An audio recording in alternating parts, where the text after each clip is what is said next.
Like, okay. How do you feel? I'm good. It's Friday. I'm happy. Yeah. It's nice outside. It's a good day. It is a good day. Yes, it is a good day. Yes. I think like as we creep into this fall, we are more and more appreciative of a nice 75-degree day. Oh yeah, absolutely. Right? Yeah. A gentle breeze. Yeah. We've had like quite a strange summer of like heat stroke and flooding. And Right. There's been a lot of changes in weather, but you know, just to have something even killed is good for a little bit. Yeah. Toy, where are you from? I'm from Jersey. I'm from Plainfield. Okay. I was born and raised in Plainfield. Yeah. You know, that's like 45 minutes. You know what I mean? From here, because I work out here in this area. Yeah. And that's where my parents. P-Funk. My parents actually were here. And ended up moving out there. Yeah, my parents met here. Yeah. And then moved to like Orange and then to East Orange. Yeah, same. So I'm very. This conversation topic has been really enlightening for me. Okay. And it's something that I'm just infinitely curious about. It's like, who are you to you? You know what I mean? And how does it show up? You know what I mean? And not just like the choices that you make and the environment that you choose, but like how you, so to speak. You know what I mean? Like we all get to be us. I get to be me every day, all day. You know, and I get to engage things the way I engage things. I get to respond the way I respond. I get to take my time. Like I get to do that every day as me. Yeah. You know, irrespective of whoever else wants or whatever their pressures or influences are. It's like, nah, I'm me. I'm gonna do it like me. Yeah. And that's kind of into that story. Yeah. So I'm curious, like taking it back to, you know, your early days. Like what was like the first thing that you knew to be true about yourself, like characteristic wise? Good or bad? Either. That's such a toy answer. Listen, good or bad, Right. right? The first thing I knew about myself, and this is very interesting that we're talking about this right now, because we were talking about it actually a couple nights ago on a show. One of my first experiences was colorism. Very first experiences, first memories was colorism. Yeah. Yeah, my mother is very light with freckles and red hair. Okay. And so is my brother. Okay. And my father, I look, more like my dad in complexion. Yeah. And one of my first memories was people speaking on my features or speaking on my skin tone. Yeah. And I can remember that as young as 5 or 6 years old. Yeah. To the point where I would question my mother and ask her, why was she orange? Right? Yeah. I'm 5, yeah. right? So it's, well, why are you and my brother's name is Tony. Why are you and Tony orange and I'm brown? Right. And that was because people made me know that there was a difference. Yeah. You know what I mean? Yeah. So that's honestly one of my first memories. Wow. Yeah. Yeah, that's interesting. Yeah. It's like, and it's one of those things that, at least in our generation, has gone in and out of style. Like at one point it's the coolest thing to be light skinned, another point it's the coolest thing to be dark skinned or like chocolate or. Right. But who creates this? Who creates that? White people. Exactly. White people. Exactly. Yeah, exactly. they created it all. I thought we had gotten away from it a little bit in the 90s, but I guess not. No, because dark skinned people came back into style with a vengeance. Yeah. And enacted that vengeance. Yeah. And it was like, yeah, chocolate is gorgeous. It was in the 90s, it was everything. Yeah. And then somewhere around those 2000s, it started to creep out again. Yeah. And all of a sudden it was, well, what are you? Yeah. What are you mixed with? Yes. You have to be mixed with something in Right. order to be relevant, Right, in order right, to be valued. You know what I mean? Yeah, of this day. Yeah. Yeah, so. That was something that I was never like, so in my family, I'm almondy. Okay. Right? Okay. Mindy. And like, at the DMV down right, there. right. And like, you know, my sisters, a few of my sisters are fair skinned. My brothers are darker. My father is dark skinned, or father was dark skinned. My mom was fair skinned. So like a couple of us ended up right in the middle, and then most of the siblings are either dark skinned or light skinned. But it was so interesting to me, like as a kid, hearing other kids and other families talk about it, because like it never came up in our household. You know what I mean? No, that's not true. The high yellow does come up. Being high yellow was made note of, like for my sisters and my mom. Yeah. For the most part. Yeah. And it's like, it's a thing that until recently, like you can't do nothing about. You know what I mean? Like I got here this way. I don't know. Like it's not something that I'm gonna be able to do anything about. Yeah. And man, it's really just like a reflection of how, you know, this society in America especially. Our culture. Yeah. Unfortunately, colorism is a part of our culture. And it's crazy to me when people talk about eradicating racism, and as a people, we're still dealing with our skin tone. Yeah. You know? Yeah. I don't want to say that I think that's like impossible, but I do. But I do. in our lifetime? I don't even think past our lifetime it's achievable. I think it's too deeply connected to people's need to feel safe in society. Yeah. So like whatever I'm one of makes me feel safer. Right. Or better. Right. Or better. Right. Yeah. And then whatever is other is It's weird less than. or the problem Yeah, or it's the less or than. less than. Yeah. I think that's like we do that so much. In all of the different categories, you know, gender, race, sexual orientation, politic, what kind of jeans you wear. Literally. You know what I mean? Yeah. Like, it's all of yes. it. It's like, are you Adidas or Nike? Like all of this Right. stuff.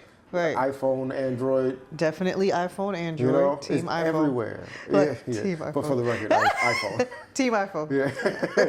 But like this, like we just find a new way, a new category. Yeah. But it don't go away. No. So tell me about like for your personality. Like what are the early things that you discovered about your personality? I remember being in the 5th grade, right? And so I've always kind of been about this artsy lifestyle, always, right? So I remember 3-4 years old, I would jump around the family room because I always told everybody I wanted to be a dancer, right? So I always thought I was a ballet dancer, and I clearly remember leaping all around the house, getting on everyone's nerves, you know what I mean? Just back and forth. And I wanted to be a serious dancer growing up, but you know I'm only like 5'1", so you know what I mean? You know what I mean? It didn't turn out that way, even though I went everywhere. I went to Broadway Dance Center. I went to Ailey. I was a student at all of these places growing up. I became a dance teacher when I got married. I did all of those things, even though, you know, my legs are like that long. So professionally, just it wasn't a thing at the time. Okay. But in the midst of all of the artsy stuff, the singing lessons, the dance lessons, the piano lessons, the drama lessons, all of that, the theater and all that, I knew that my personality was complex because I was always kind of silly. You know what I mean? Yeah. Like, when everybody else would be serious, I would be looking for the laugh. Right. You know what I mean? Like, how do we get out of this serious situation? Yeah. You know what I mean? And somewhere around the 6th grade, I figured out that that humor was okay, and that humor was a part of the cure, right? Yes. So no matter what was going on in life, as long as you could laugh about it, that it was going to ease tensions, or it was going to ease fears, or it was going to just make life a little bit better. And it was literally in 6th grade. So I kind of developed like this silly personality, or not silly, but just a way to break whatever seriousness was going on. And that's when I was like, oh wait, I'm like this. Right. You know what I mean? Like it was literally like 6th grade playground, and I was like, oh wait, this is a Toya Yes. personality. Yes, You yes, know what I yes. mean? Like, Word. and I'm not like overtly like that. So if people don't know me, you just, Right. you know what I mean? But if you do, you be like, something wrong with her. Yeah. You know what I mean? She gonna bust So, a joke. Yeah. If I can laugh, I'm happy. Yeah. So, yeah. That's so interesting. I remember there's a quote that was, it's credited to Charlie Chaplin. He says that life is a drama in close-up and a comedy in the wide shot. So like once you just give yourself a little room from anything and you can find the humor. I love that. You know what I mean? That's like a tattoo. Yeah, right? For sure. For sure. And I think I agree with it. I really, Yeah. I think life is a comedy. In a wide Period. shot. Yeah. I think life is comedy. Yeah. It's like going to a comedy show. You go there for the laugh. Yeah. Like you know it's a joke. Yeah. No matter how dark the joke might be, Right. no matter how long it might take to get to it or how quickly it gets to it, it's like I'm here to laugh. And I think looking at life that way allows you to acknowledge the darkness and then still find the laugh and find the medicine and find the cure. But if it's just life is drama and life is tragedy, No, you can't you live don't like that. find any You cure. can't, no, you don't find the cure. Yeah. You know what I mean? And it's like we can be serious about every single thing Yeah. because it's not going to stop. Right. You know what I mean? Until we close our eyes for the last time, Yeah. it's going to keep going. There's always going to be something that you should be worried about or Yep. stressed over. And it's like, really, Right. can you live your life like that? No, Right. you can't. Not in a healthy manner anyway. So. No. know. And like Yeah. there's, the medicine, the cure, part of it is so real because it doesn't require cooperation. No, it Sometimes doesn't. like you're just gonna be the only one laughing. Literally. And it's like, all right, Literally. but Yeah, it's there's better. times- It's there's- better over here. There's times I crack myself up. You know Yeah. what I mean? Like I'm driving in a car and I will think of a memory. You know what I mean? Like I'll be driving from work and I'll Yes. think of the time one of my friends fell with a bottle, but the bottle didn't crack. Right, you know what I right, mean? right, And stuff right. like that. Yeah, And yeah. I'm like crying, Yes. laughing at this memory or something I said or something I mistakenly did in a Yep. moment. And I would just start crying, laughing at that. And I'm like, oh, okay, you know what I mean? I'll be all right. Right. It makes everything just so much lighter. Right. Yeah. Right. So yeah, that was a part of my personality. Got you. Where Yeah, that's dope. I realized that I was doing that. Yeah. I remember as a kid, like as far as dancing goes, like my family was, we like to have fun. So dancing was a norm, singing was a norm.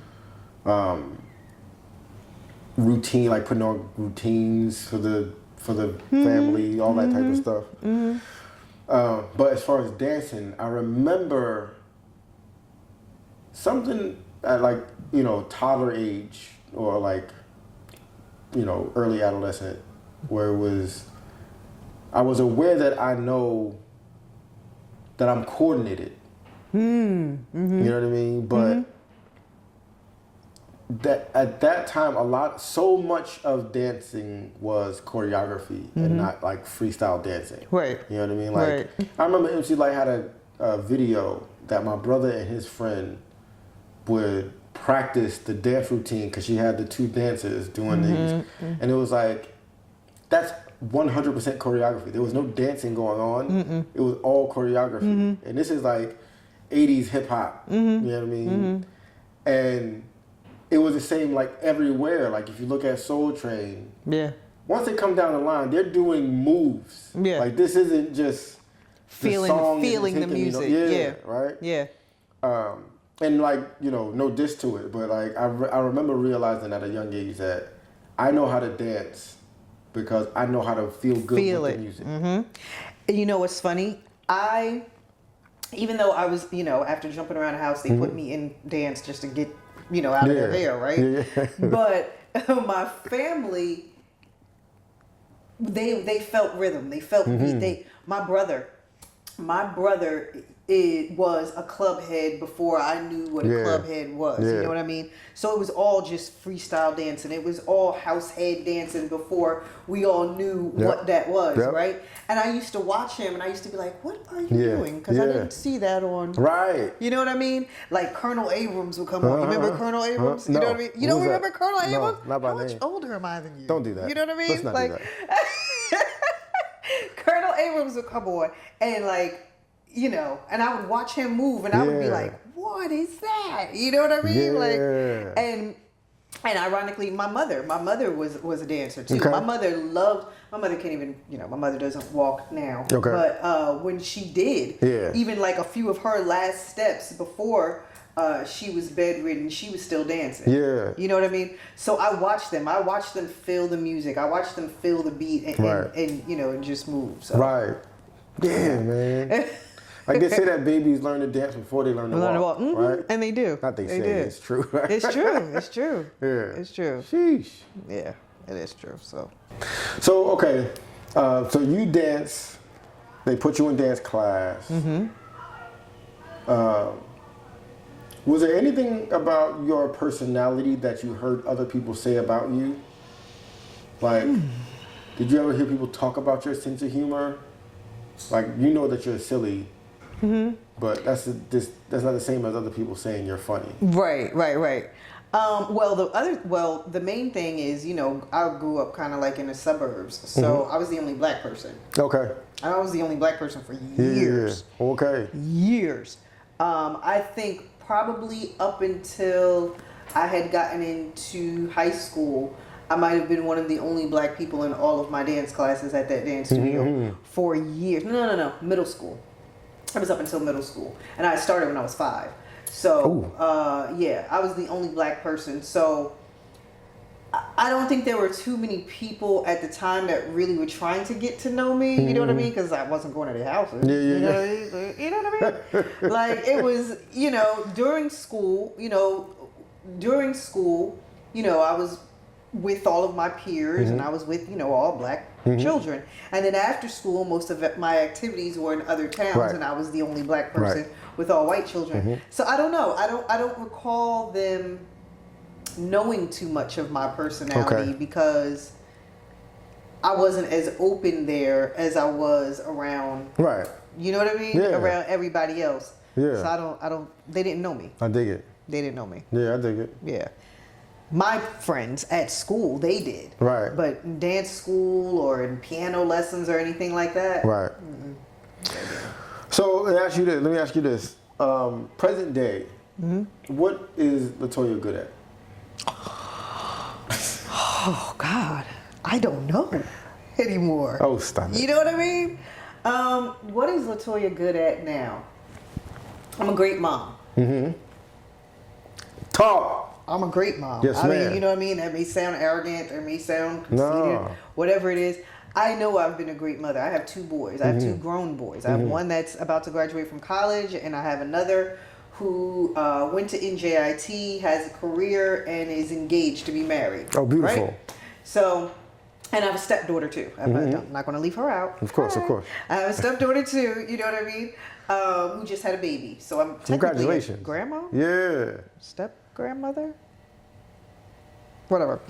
So, but I'm a great mom. And I know I'm a great mom. Yeah. I know I've poured everything into them, and not because I was like this martyr. Right. But more so because of, it's almost like the proof is in the pudding. Like the who fruit, they are. The fruit I bore. Yes, indeed. You know what I'm saying? And who they are, how they are. Yeah. And I like them. Yeah.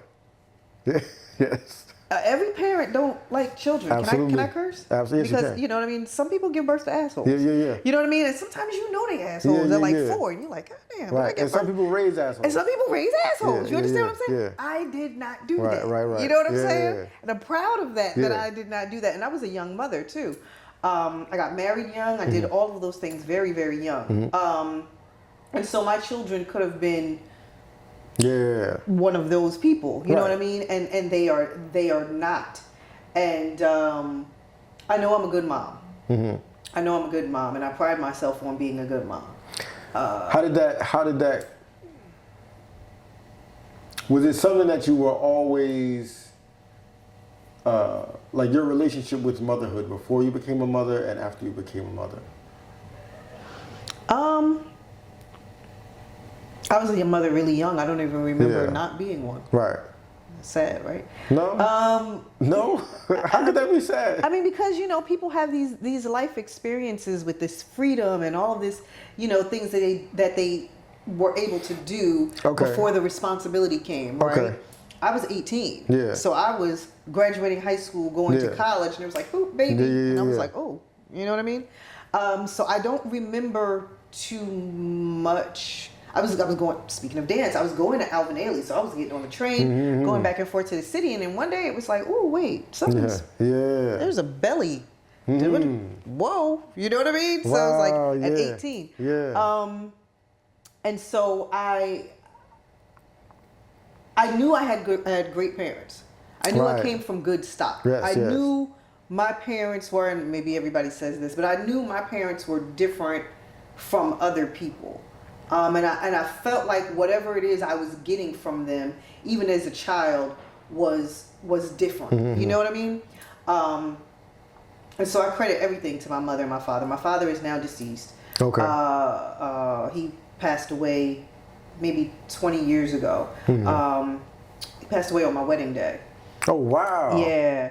And so my mother's still here. I'm a caregiver for my mother now, full-time caregiver for my mother now, amongst everything else that I do. Yeah. But I had great parents. I had amazing parents, and I knew I had a foundation and a community from them, and that I knew that whenever I had children, that's what I wanted to give to them, no matter what my circumstances were. Yes. And I did. I did. And the fact that they're grown now and they can tell me back, "Well, Mom, I know when you did this, it was for this." And I'm like, "You got it. Yeah. Oh, You that's got fantastic. it." You know what I mean? Yeah. You got it. So it wasn't lost on you. Right, Whatever right. the lesson was, it wasn't lost. So that's why I say that. Do you reminded me of an interview that Felicia Rashad did back in like the 80s, where she talks about how she was raised, and she said she would not raise her children differently than she was raised. Is there anything specifically about how you were raised that you carried over? My parents instilled freedom. You know what I mean? Got you. Where most parents want to control, my parents instilled freedom, and not like let me be very, very clear, right? And no offense to the Will and the Jadas of the world and the way they raise their children to just be so free, explore this, that, or the other. That is not what I'm talking about. You know what I mean? I'm talking about literally, if you come up with it in your head, you are a human being and you have the ability to do it. Yeah. Try it. Figure it out. Right. This ain't you and you want to try this? Try this now. You know what I mean? You have the freedom and the autonomy to create whatever version of you want and or need to be. Yeah. And even from, parents, coming from the South, they are very, very, they were very, very free people. If this is what they wanted to do, there was nothing holding them back. There wasn't, "Oh, I couldn't do this because I was black," or "Oh, I couldn't do this because I didn't make enough," or "Oh, I couldn't do this because of my education level." No, they did it. They did it. Yeah. And that's what I instill in my children. It's like, if you woke up and you said, "You know what? I want to buy a house." Okay, all right. Let's go. Right. What are we doing to get this done? Yeah, that's the assignment. I want to start this business. Okay, all right. What are we doing to get this done? If you come up with it, let's follow the steps to get it done. So it was freedom that they instilled in me that I've instilled into my children. You know what I mean?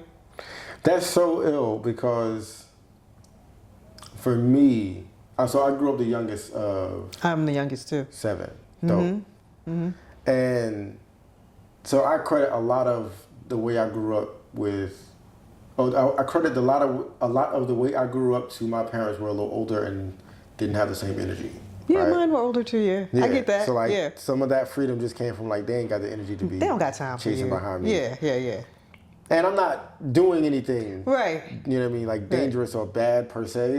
I'm mischievous at most, but I'm not a trouble kid. I'm police never brought me home or nothing like that. Maybe that just means I was really good at it. I don't know. But there is something about being given freedom where there is still a safety net around you. Mm-hmm. It's just not one that you can lean on all the time. Like you don't Right. get to handicap yourself Right. with this safety net. Right, You know what I right. You know what I mean? There were rules and regulations. I mean, yes, like I Yeah. said, I did get pregnant rather early, but I still had rules. I still had regulations. Yeah. There was still discipline. There was Yeah. still. I wasn't just out in the streets wilding Right, or right, anything right. like that. You know what I mean? Myself or my brother. Right. And my brother's 10 years older than me. None of us were, but it was more so the freedom to create whichever version of you. Yeah. You know what I mean? So I was in dance. I was in Yeah. all of those things because that was what I wanted to do. That's who I felt like I was. Mm-hmm. You know what I mean? And my brother, it was the same thing. You had the autonomy to be your authentic self. Yeah. And to show up in spaces as your authentic self. Which, you know, let's be real, in a lot of black families you didn't have that. Right. You know what I mean? It was like, okay, well, if you're not trying to become a doctor or Right. become a lawyer or become a basketball player or become a football star, then what are you doing with Right. your life? You know what I mean? Right. Or there was a lot of expectations. I felt like in a lot of my friends' families, Yeah. where my parents had expectations that I would be successful, but Right. it wasn't the success that they created in their head. Right. It was the success that I had created in mine. Right. You know what I mean? Yeah, So yeah. that's what I have for my children. That's ill. Yeah. What did you aspire to be? Oh, I thought I was going to be Debbie Allen. I thought I was going to be a choreographer. I thought with these little legs that I was going to be doing on Fame. Yeah. And I was going to be like the 1, 2, Yeah. and I was going to be yelling. Yes. And I was going to have these team of students that were just going to love me and I was going to uplift them. Yes. Yeah, that didn't happen. All right. All right. I told everyone that I was going to be a choreographer. Yeah. I found papers from like 3rd grade that was like, when I grow up, Right. I'm going to be a choreographer. And what was your first job? I worked at a dance studio. Man, there's something about the path. Like the path is not like just for single file walking. Like there's width in it. There's breadth in it. You know. Because you have sensibilities and you have an awareness around dance, and not just dance as like a physical movement thing. But dance in terms of compatibility and harmony and Yeah. rhythm and Yeah. like all these things All the that things, like yeah. are all transferable. Right. You know what I mean? But you Right. have a lens that you can look through that informs you in such a peculiar way about whatever you're doing. Right. You know what I mean? Like you have an appreciation for partnership that's Right. different than many people's. Are we going to talk about partnership? Like, are we going to talk about that? Please Well, all don't the get me partnerships, started. right? Like business partnership, All of romantic it. partnership. All of it. All of it. You know? All of it. All of it. Yes. like- all of it. Partnerships in instances where two people are building something that hasn't been built before can be very trying because of how much more effort you have to put into trust. Yes. If you're dancing and you're dancing like a partner dance, you know, a salsa or merengue or swing or so, whatever. Once somebody says, I'm going to be your partner, you immediately trust that, like, all right, you know what you're doing, Yeah. right? You You might not, Yeah. I don't know if you can handle me at 10, Right. but I trust you know how to do your side of the dance. Right. And then in life, though, there isn't that implicit trust. You have to build it with each other. You know what I Absolutely. mean? And which means you have to dance for each other and with each other. Ooh, I like that. You Yeah. know what I mean? And like- yeah. But yeah, that's very real. Yeah. That's very real. Yeah, that's very real. And in dancing, like in literal dancing, it's so much enjoyable when you can see your partner dancing for you a little bit. It's like, oh, you're trying to make my experience enjoyable. More enjoyable. Yeah. Yeah. While you're holding me Dancing down. yourself. While you're, Yeah. You know what I'm saying? Yeah. Yeah. So yeah, I think that's such a cool thing to have that as a lens to see all of these things through. Like, cause I came to dance, but I believe that you came to dance too. So But that's lost nowadays. Yeah. That is lost. Yeah. That is, everything is transactional. And so this beautiful dance that we used to have together as a people somewhere is lost. And literally almost like, no, you dance for me right now. Yeah. You understand what I'm saying? Yes. Like, no. Like, you see me doing my two-step in the corner, and I see you doing your two-step in the corner, and we can do this simultaneously, and then we can come together, and eventually we might pull apart and do that for one another. But nowadays, it's like, your two-step is not for me. Right. So, no, this isn't going to work. Yeah. You know what I mean? Yeah, everybody wants to be a choreographer for their partner. Everybody. Yes. Yes. No, do it like this over here, and that's it. And if it's not like this and it's not perfect for me, then I'm not doing it. I can't do anymore. This isn't working. So the notion of the partnership in the dance in a romantic sense, and even in platonic friendships as well, I feel like it's lost. Yeah. And in business as well. Oh yeah, it's lost. There is none of the things that we accomplish happen according to the plan on paper. Right. You know what I mean? So like everything requires some elasticity. Everything requires some patience. Yes. Everything requires pouring a little more in a little earlier than you plan to. Yeah. You know what I mean? Yeah. At least the things that matter the most, the things that you really, really need to get done. Yeah. Right? But that transactional nature of society and the narrative nowadays wherein like nobody wants to pour first. Nobody wants to pour first. Nobody wants to pour earlier and people are than they said they would. terrified. Yeah. They're like, ooh, no, nope, not doing Not that. at all. Because I did this last time, not even this, but I did this last time and it didn't work. And it's like, you are half of 100. Right. What are you doing? Yeah, and like it gets applauded. Like the rhetoric really gets like applauded and co-signed. And it's like, nah, this is gonna get us all. We are all messed up. Yeah, we'll all be hermits. The dance is gone. The dance is gone. The dance is gone. Yeah. It's sad. It's sad. It's sad. It's truly sad. Yeah. Other than being a good mom, what else are you good at? I think I'm a good creative. You know, I think I'm a good creative. Everything I do for a living involves me using my imagination. Yeah. You know what I mean? There you go. Everything. So, I think I'm a good creative. My 9 to 5 is literally me saying, how can I get people to do this? What can I come up with to get people to do this? You know what I mean? So, creative there. Everything I do after work, in whether it's production company, radio station, everything is literally me using my imagination. So I think I'm pretty good creative. Yeah, I love that. I love that very much.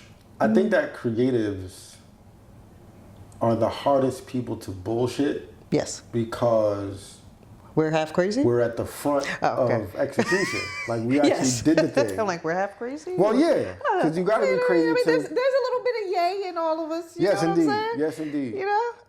But like you have to be, because otherwise you'll only do what you already saw. Exactly. You know what I mean? And like the imagination is what allows you to like, even when you are doing something that you saw, you do it for this context, which means it's different automatically. Right. But like the will and the confidence to try a thing and to be constantly trying things is extraordinary. Especially when there's so much propped up to discourage you from trying. Absolutely. You know what I mean? And so much propped up to make you just want to be comfortable. Right. You know? Right. And like, no, comfortable will put you in a grave. Exactly. Like you are here to live. And that's the freedom that I got from my parents. Yeah. You know what I mean? If there's nothing else, I tell my children all the time, no matter how they see my mom now, like I said, my mother is bedridden, but no matter how you see her now, she lived. Yeah. And if there was nothing else that she put into me, it was live your life. Yeah. Do what you want to do. Enjoy yourself. Right. No, you have the freedom to live. Do it. Yeah. Do it. Nobody's holding you back but you. Right. And you don't get a second chance. You don't get a second chance at Yeah, this. you got one round. You do it. Yeah. Yeah. So. Yeah, it's funny to me how much positive self-talk is required to just sustain like my God. a creative life. Yeah. You know, a life where your imagination is vibrant and expressed.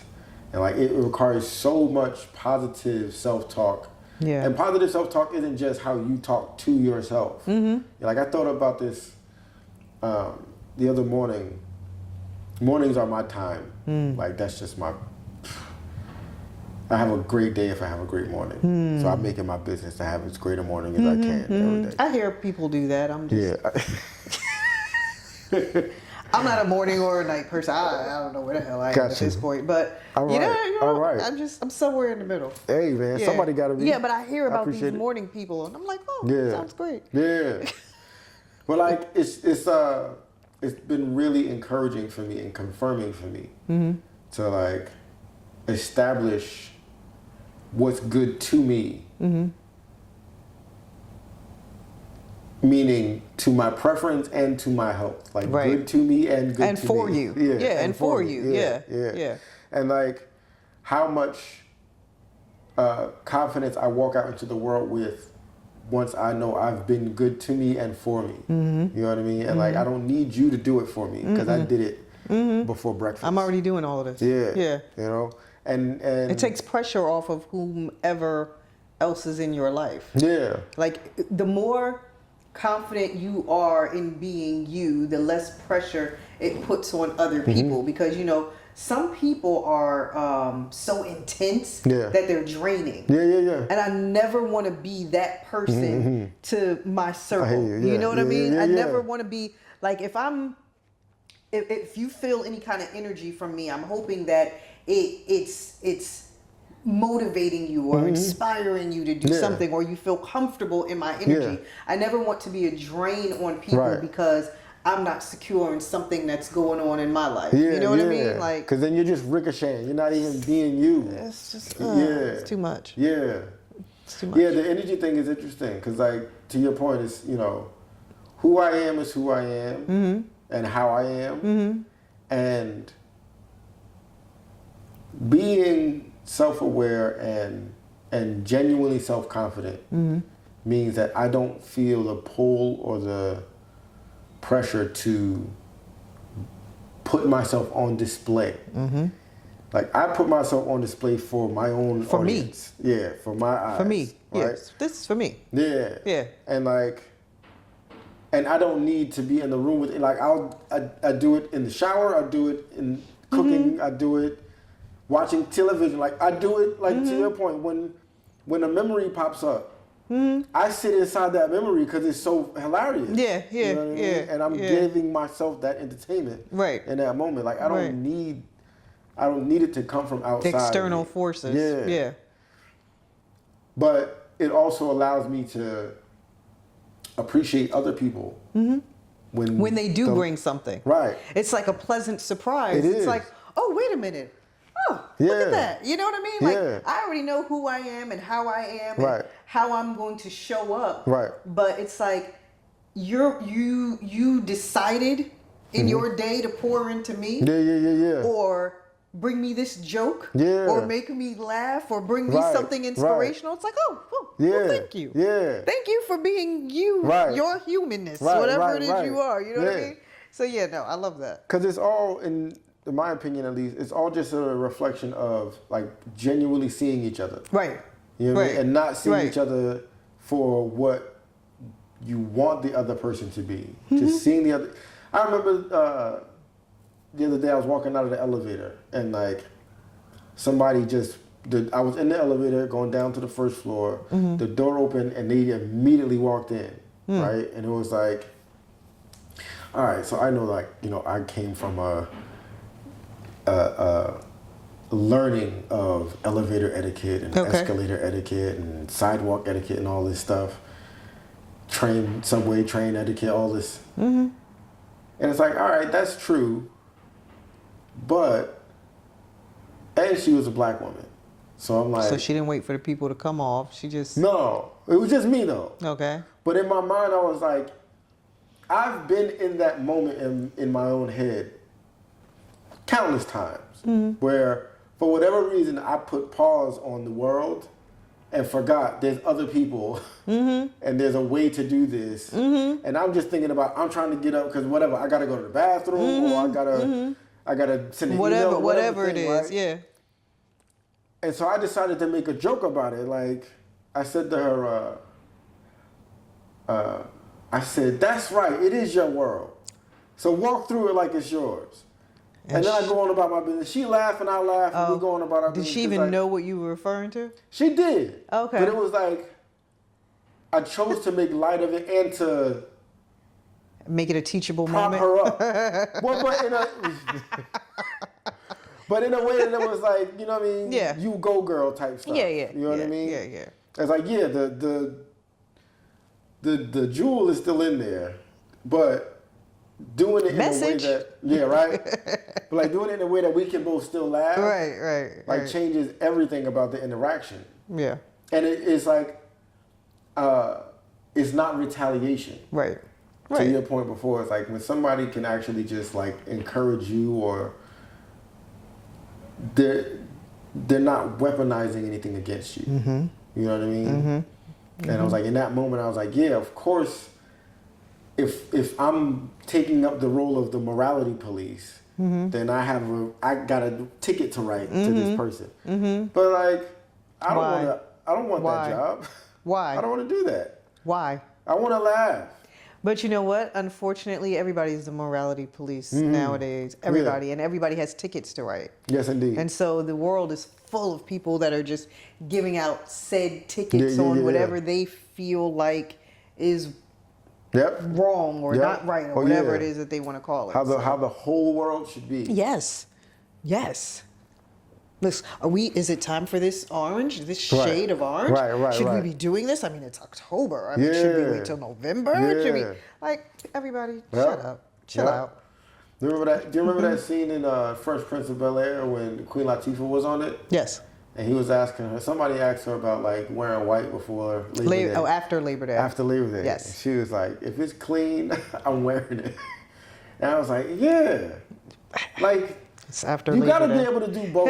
Look, it's after Labor right? Day. No, white shirts are okay though. White shirts are all okay. But like on the other end of it, it's like, if it's mine, I say what's okay. Yeah. So, and I'm gonna create the trend. Yeah, right.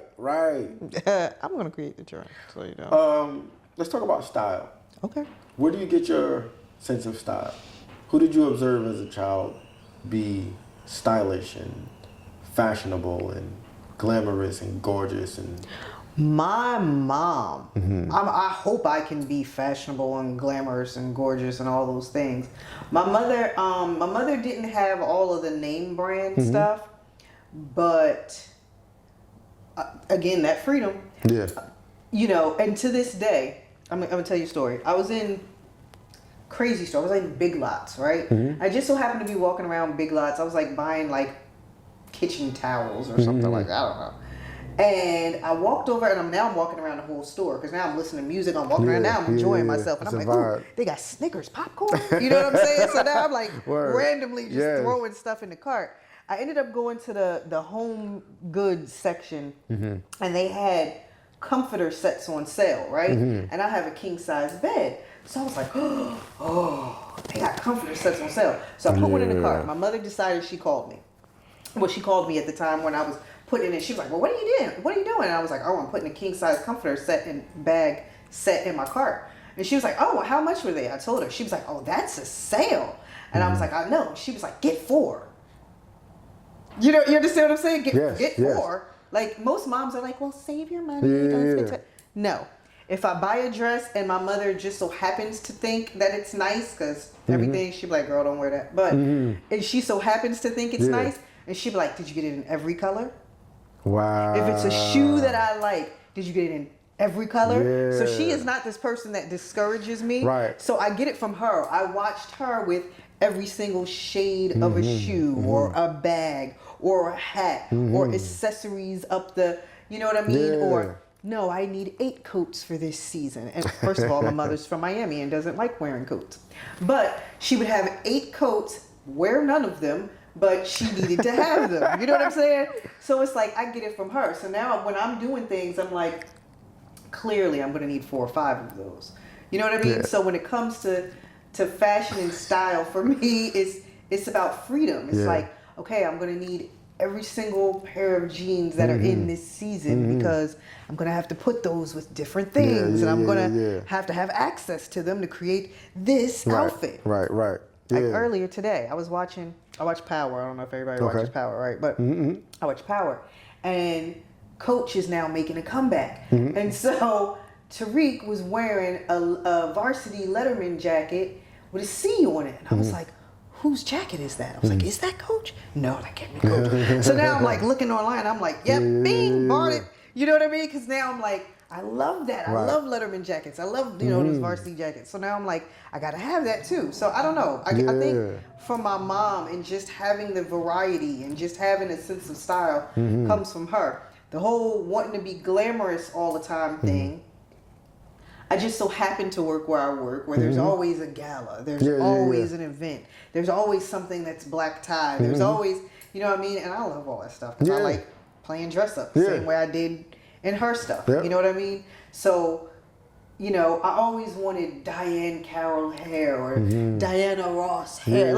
Growing up, I was the one with the towel on my head, and I'd be doing like this. You know what I mean? Like walking around the house. Like I've always wanted to be that. I always wanted big earrings, and my mom had all that stuff. So I was like, when I get grown, I'm going to do that. You know what I mean? So I saw her doing all that, and I wanted to be dressed up all the time. So most of the time when I go places, I'm overdressed because I'm like, no, we should wear this. And they're like, Toya, we're going to Checkers. You know what I mean? It's like, what are you doing? And I'm like, no, but we need a Checkers outfit. You know what I mean? Like, so I don't know. I think you get it from her. I think most of my personality and things came from, my parents. Yeah, it's so interesting how that my sense of style, I wouldn't say comes from either of my parents, but from my mom, I get the sense of being able to put it on. For whatever occasion. Never have an occasion that's beyond me. And I can't put it on for that. Right. It's like, no, I'm going to show up. Yeah. Like if it's Checkers. Right. If it's Checkers, then they're going to get this houndstooth. You see what I'm saying? See what I'm saying? You know what I mean? It's like, are we getting dressed up for Chick-fil-A? Right. Like, is this a thing? Right. Okay, well, I'm going to have a Chick-fil-A outfit. You know what I mean? Like, I feel like everybody should have that. But then also, with trends in fashion and how things evolve over time, it's like, you grow up in the 80s, 90s, bright colors are the thing. Or then Carl Canai comes out and it's like denim. And Levi started making all these different color jeans, I remember. Two-tone Lees and all that stuff, right? But then you become an adult and it's like, for me, I know there's the few things that I despise more than seeing a man in a suit and a baseball hat. I don't understand why this is happening. Okay, that's not your thing. Okay. It's not my thing. It's not your thing. I get it. It's not my thing. I just don't get it though. Right? This bothers my soul so much. Right. But I'm also aware that there's things that were once my style that you wouldn't catch me dead in today. You would never do again. Ever. No. You know? No. So there is this knowing that style is always evolving and it's evolving around us, and your sense of style changes too. Eventually I want to be this laid back, just have my few Loungewear. shirts in white. No, Yeah. no, you know what I mean? Like my few shirts in white, my few shirts in black. I'll pair them with a nice sensible pant. You know what I mean? Like eventually I want to be that person. That ain't me now though. Not right now. You know, like I want to like, you know, all this is like costume jewelry, but like I want jewelry like rappers sometimes. I hear you know what I mean? Yeah, yeah, like yeah. sometimes I want to show up like Yes, Cardi yes, B. yes, You know what I yes, mean? yes. Like I want With a them bunch pieces of on, ice. yeah. Just sometimes Yeah. I want to look like Yeah, that. yeah, I hear you. For, you know, Red Robin. You know what I mean? Like sometimes I want to go with Not Red Robin. Yes. Sometimes I want to go with Red Robin and I want to be iced out. You I know love what I it. mean? I love it. Like I'm still there. And it should be you. That's me Yeah. on certain days. Yeah, You know what I yeah. mean? I want to do that. Layer it up. Let's do it. Yeah. To go get a burger. Yes. You know what I'm saying?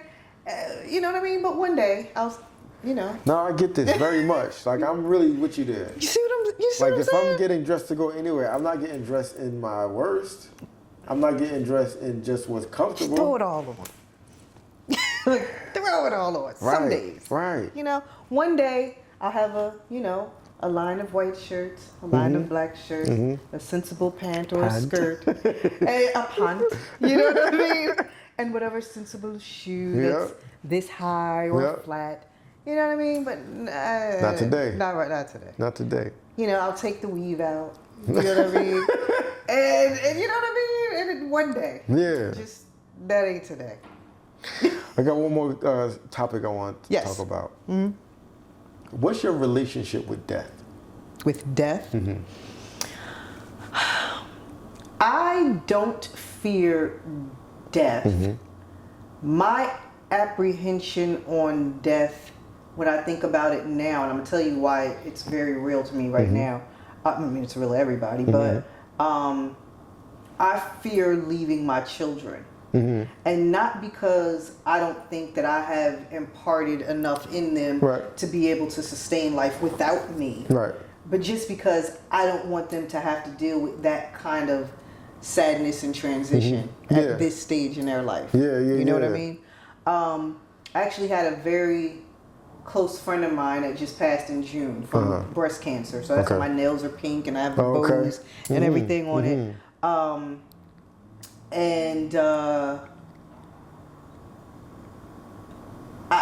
It kind of shook my faith a little bit. And I'm still dealing with it right now. Like it was just June. Yeah. I'm still dealing with that as we speak. Because I grew up in a traditional Christian Baptist household. My father was a deacon. Yeah, My mother yeah. was one of the pastor's aides. Yep. I was in the church choir, Yep. all of that, right? And so, and I still have, the same beliefs. I've made a conscious decision to continue to follow that, right? And so I had this friendship group, and in the friendship group, we decided that we would do traditional Bible study sessions with each other.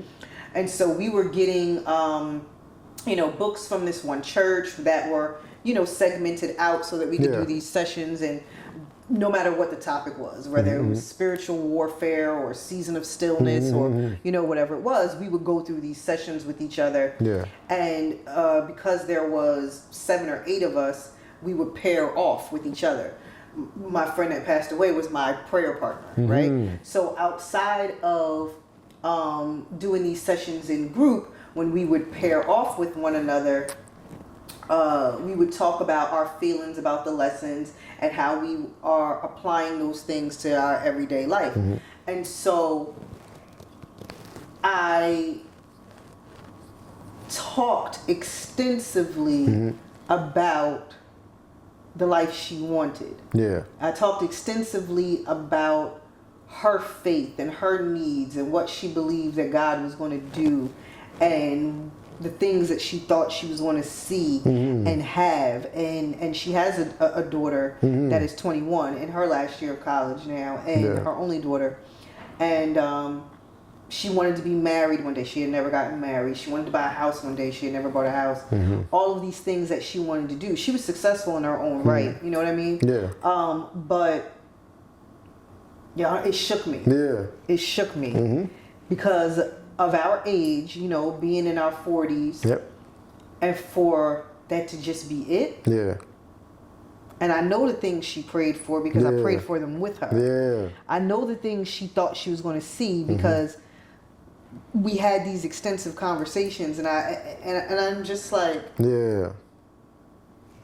How is this fair? How is this right? How why? Yeah. You know what I mean? And that's what the question we're not supposed to ask, because it's why, right? Right. But it's why? Why did this have to be her story? Why did this have to be the end of her journey? And so, while I'm not afraid of it, I'm not afraid of it at all. I just don't want to go yet. Yeah. You know what I mean? And it's like, and no matter what my circumstances may be, no matter what it is I experience, I still want to be here on the journey. Yes. You know what I'm saying? Yeah. You got some journey in you. I still got more. Yeah. I feel like I do anyway. I don't know what he feels like. Right, you know what I mean? right, But right. I feel like I have more to do. I have more to see. I have more to impart in others. I have more to my story, more to learn. Yeah. And so, yeah, my faith has been shaken extremely this summer, where I feel like I'm asking more questions than anything. But to answer your question, how I see or feel about death, I'm not afraid of it at all. Yeah. I think about. Thank you for sharing that. First of all, like last year, my mom died. My dad died in 2009. But death has been something that I've been more and more fascinated with as we get older. Yeah. And like to the same point that you made, like I'm not personally afraid of it.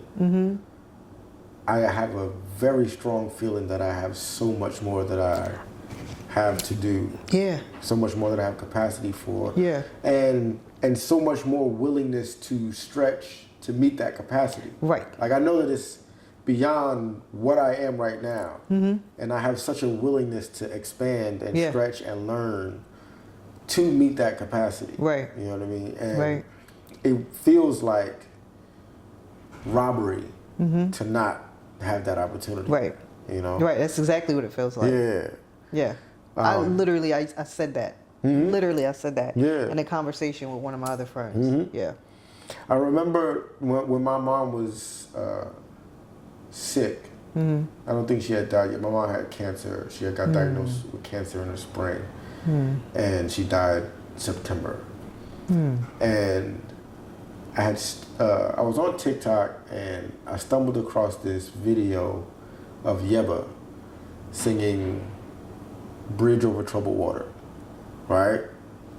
Do you want me to start crying now? Or, I mean, is this the portion? I'm not trying to set you up. I don't see tissues here. I'm like, you didn't even set me up, right? I'm so like, sorry. There's nothing here. Okay, go ahead. But it was like, so I grew up, you know, my family, like we weren't a church family, you know what I mean? And so gospel music just wasn't a thing for me.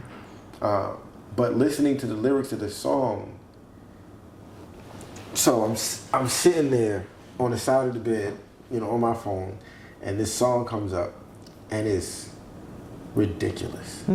It's ridiculously on point. And I start crying like profusely, right? Like outside myself, right? Yeah. And I'm crying because of the beauty of the lyrics in that moment. Like I happened to stumble upon this song in this moment of my life. Yeah. Without, you know, particular interest in or connection to gospel music. And the lyric specifically that resonated with me the most was, I will lay me down like a bridge over troubled waters, right? So it struck me that like there are some people get the incredible privilege of living a long and full life, and to the extent that they lay themselves down. Like my mom was ready to go when she died. You know what I mean? And for some people even, their laying themselves down is what calms the river for other people, for the people that are grieving them. You know what I mean? It's like you get to not watch this person be in pain anymore, or be haunted by when is the day gonna come, or like all these things get settled by them laying themselves down. You know what I mean? And again, like specifically if it's in the context of somebody having lived a long and full life. You know what I mean? That like, and it gave me a new thing to aspire to in regard to how I live my life. It's like I don't want to just have experiences to have them. I want to be an example to my children or my friends and other loved ones or whoever else might observe this story. And be like, that person made it beyond debate that you can. Whatever your can is, you can. And for all of us, there's always the can of you can try again. But no, as I'm listening to you say that, have you ever been to an inspirational funeral? Yes. The what was his title? Was he COO of my job? Passed away. Amazing black man, right? I have never been that inspired leaving a funeral before to know that I'm on the right path, in frame of mind, right? And to keep going and whatever I come up with, you know what? I'm gonna try it at least once. Because guess what? Like you said, we are here one time. So it's like you better try it and say that you did it, so that when you are whatever age and you're telling your story, or someone's asking your story, you can say, "Well, I did that. I tried that. I was interested in that. This may have not been me, but I did try." You did. You were here. You lived. You tried it all, and now when you are laying down to be that bridge, everyone is comfortable with you going because you did it. You did it. There's nothing left in you. You left it all here. You left it all, going back to dance, you left it all on the stage. You left it all on the floor. You know what I mean? And now when you are going, everyone's not sad. Everyone's not like, oh my God, there was so much more to see, so much. No, they did it. This person did it. They did it. They did it. This person came up with this idea. They executed. They may have failed. They may have succeeded at it, but they did it. And so now as we're giving our final last respects, they lived being authentically them, doing all that they wanted to do, and they left it all right there. You know what I mean? To leaving it on the floor. Leaving it on the floor. Thank you very much. I appreciate you. Yes, thank you for this. This is fantastic. Thank you. Thank you.